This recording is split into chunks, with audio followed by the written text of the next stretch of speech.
Welcome into the BSN Avalanche Weekly Breakdown presented by Headed West.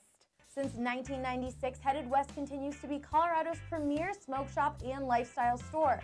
When only the best will do, Headed West has a service and selection for you. Ali Monroy here with BSN Avalanche beat writer Adrian Dater. The Avs continue their heavy Canadian schedule with 4 games in the next 7 days against teams from north of the border. Thursday night they play in Edmonton and Saturday they play at Calgary before returning home for a 4-game homestand beginning with Vancouver. Dater, the NHL trade deadline is Monday. The obvious question here is, do you think the Avs will do anything big in the trade market? Well, Allie, it's a fool's errand to make hard predictions usually in the NHL when it comes to trades. But I'm going to go on record here and say, no, I don't think there'll be anything big. They made their big trade this year. That happened in November when Matt Duchene went to the Ottawa Senators for 6 pieces in return. Now, sometimes things can change at the last minute in the NHL. Joe Sakic, no doubt, is getting calls from other general managers.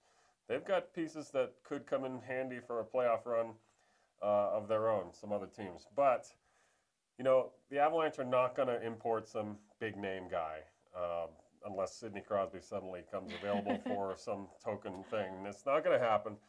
There could be just a parceling off of a veteran guy in the last year of his deal. Blake Como is the most obvious guy. Other guys with deals could be available for the right price. Carl Soderberg, Colin Wilson. You know, they've got 2 goalies that aren't going to want to be here forever, probably playing behind each other. So there's some question about whether Jonathan Bernier could be available. Of course, he's out with a concussion right now. Bottom line is, no, I don't think there'll be anything big because, like I said, it already happened in November. So it let the other teams land the big fish this time. The Avs are not going to be big players. Well, you've covered your fair share of trade deadlines. What is one Avs trade throughout the years that surprised you the most? You know, a lot of them, but usually I had an idea of most of the big ones going down. Patrick Waugh, we sort of had an inkling there. That wasn't a deadline deal, but it was a big trade.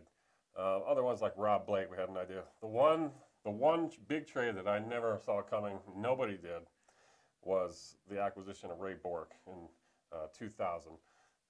Got him from Boston, all-time legend. We know how it ended in Denver, storybook fashion.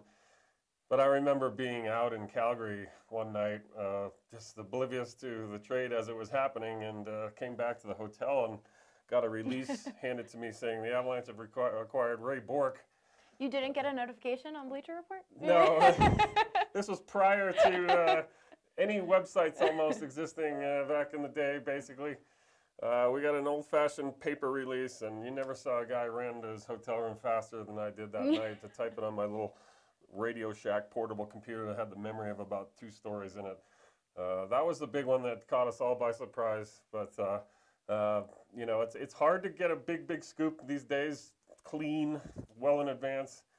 It does happen. We work hard to make that happen, but they're usually pretty good at keeping secrets at the Avalanche. So.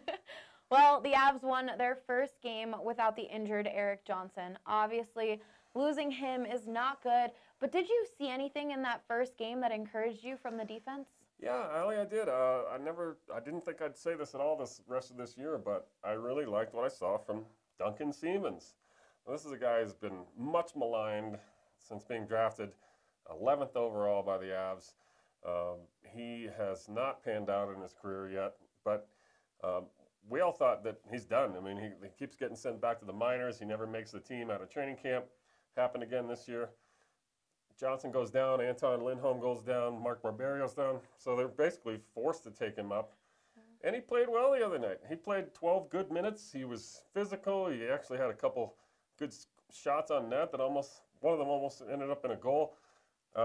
He skated pretty well, I thought. He made smart decisions. So, yeah, I was really shocked and pleasantly surprised by that. It was only 1 game. We'll see if it continues. But maybe this kid's career isn't over as we thought just yet. Hope not. Well, be sure to follow all of our coverage on bsnavalanche.com. For Adrian Dater, I'm Ali Monroy, BSN Denver. Customer service is what the team at Headed West is all about, from helping first-timers learn how to hand roll or fill a water pipe to sharing helpful hints and tips with longtime connoisseurs. Their staff is here to assist you. Check them out at theheadedwest.com.